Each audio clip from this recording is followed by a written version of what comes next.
Hello, today is December 2nd, and that makes it day 61. And on the other side of the 30 days, yesterday I had a hiccup, which was super frustrating, and I shared about that. And today, I just remember, I went into work and I was still so uncertain and still so frustrated, and I ended the day still really hard in a hard space. And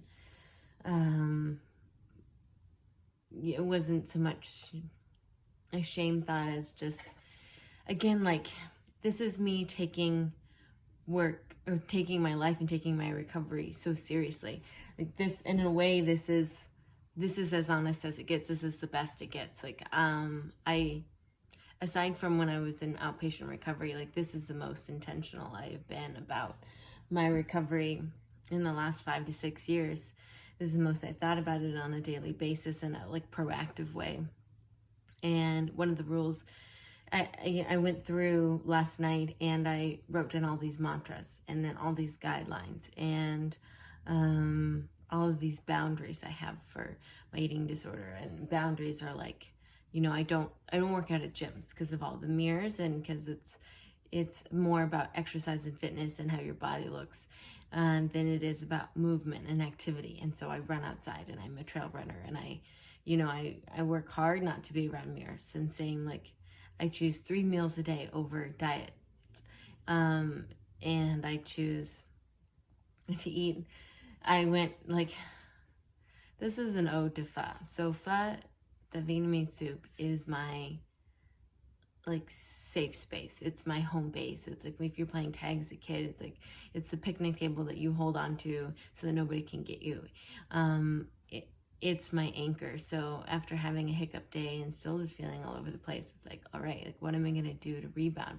What am I going to do to ground myself so that, I can keep going on with my day-to-day life?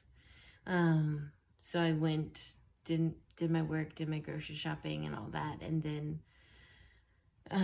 I went to Danae's and got myself a bowl of pho. And the thing with pho is, when I first was in my outpatient program, and when I was 25, my dietitian told me I had to sit down and eat my whole bowl of pho. There was no saving it for later. I had to eat until I was full, and be okay with it. And I used to, in my eating disorder days, eat half of a bowl of pho and then save the rest. So it was just a form of restriction. It's hard because it's not to say that someone eats a half bowl of pho and they're restricting, but just for me and in where I was at, it was a restrictive behavior. So pho is this it's a lot of broth and you can feel really full, but it's full. It's happy full. It's full for a short amount of time. I don't know. It's just it's been safe for me. And so I was it's one of the things I do to try to get recentered and regrounded is I go and get pho. I got a shrimp roll. And it's if I'm still feeling the need to eat a lot, then that's my safe food to go to, that I can feel full and I can basically eat until I'm tired of eating. And it was good. It was harder than I thought. I kind of defiantly ate all of it, pressing myself into that space, that triggering space of being too full. And then I still had a snack afterwards. It's just you play these mind games with yourself. And but yeah, all that to say, it is good to have a safe food, and I was trying to work through it. And it's good to remind myself of these boundaries. So one boundary I set at work is not eating the pastries at work anymore, which I've struggled with so much because I felt you can't be restrictive. No food is bad. You should be able to eat anything. Brings you joy. Fuck, I had a pie business. So if I can't eat a croissant, I'm not actually in recovery. I'm denying myself that. But it's also been really hard to have a pie business and to be in food service and always be around food and always be around triggering food.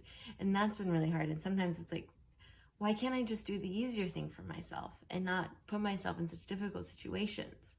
or such triggering situations. And so for the next 30 days, I said, like, I'm going to set a boundary, like how I don't have a scale in the house and I don't allow people to talk about diets in front of me. And like, I don't have to eat pastries at work.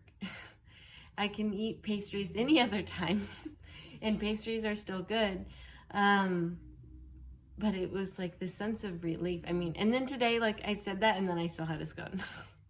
And then I was really frustrated and it was just like, God, like I'm all over the place today. I can't seem to figure myself out, but I do think I'm on the right track. And even just having the dialogue and I always thought about, you know, not eating at work as a restrictive thing, but it was this time I felt like, no, it's a sense of relief, like to not have to deal with the grief and the struggle of it every day.